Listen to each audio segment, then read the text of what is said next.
eh. Hindi ko naranasan natin kayo. Dito rin. Ito ba? Next session. Dali lang, gusto ko siyang sumagot. Ano ka pa? Ito lang yung launching ng Congress. Kong TV. Congress TV sa TV13. So, doon pa lang yung alam ko. Anong magiging concept ng Congress? Dito tayo sa Ay, Ayun, oo.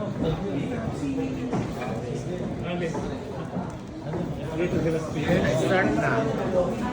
Anong concept? strictly, ano lang siya, government. It's basically to show what's happening in Congress.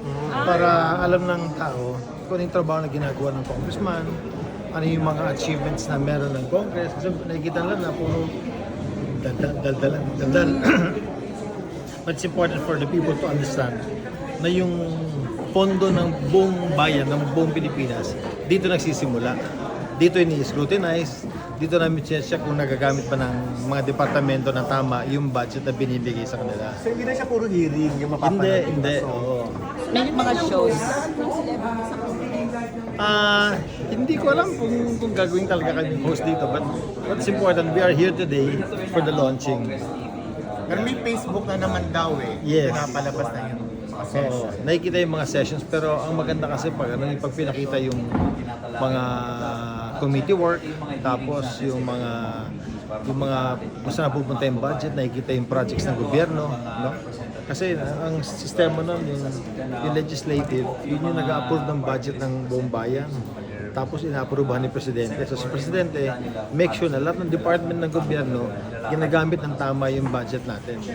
And then, kami naman sa Congress, yung role namin dito is to also double check kung nagagamit ba nila ng tama. So dito sa show na to, magiging transparent din. It has to be very transparent kasi pag transparent yung yung pinapakita ng gobyerno, tumataas yung trust rating ng mga politiko. Yeah. Hindi lang yung puro investigasyon, puro galit lang, hindi. Sumababago yung image. Yes. Comes sa showbiz, anong plano for 2024? Congress. Yeah, personal. Kung meron kong dinidevelop na isang story as an experience sa mayor. Pero siguro pag okay na. Pero kung meron pong makuha ng script na maganda, I don't mind doing a movie. Ang mahirap lang sa amin, yung nagagawa ng teleserye. Ubusan talaga sa oras eh. Ako okay lang ako ng movie. Kailangan. Kasi yung trabaho namin Monday to Wednesday lang eh.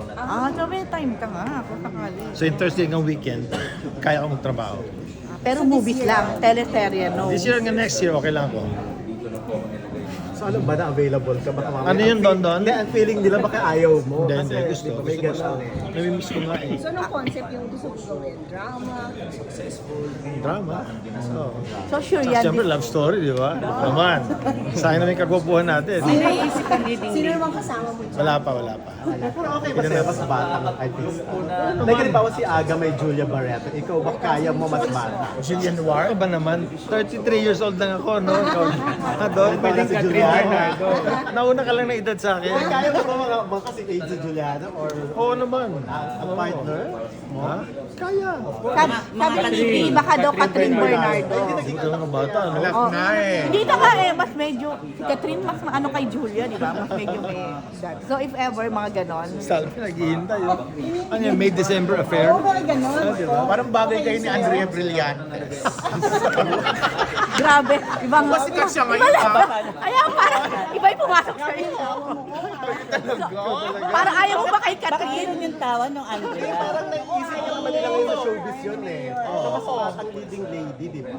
Kayo dati mas older naman na leading lady yan. Yes. Vilma Santos yung kapag So lang. ngayon, it's the other way around, mas bata. So kaya mo ba Andrea Brillante? Ikaw naman, kahit sino pwede. Kahit hindi naman Yan, sikat siya ngayon eh. Hindi na nasundan tuloy. Halika na! Hindi na nasundan tuloy. Ano ba yan? Parang sila lang.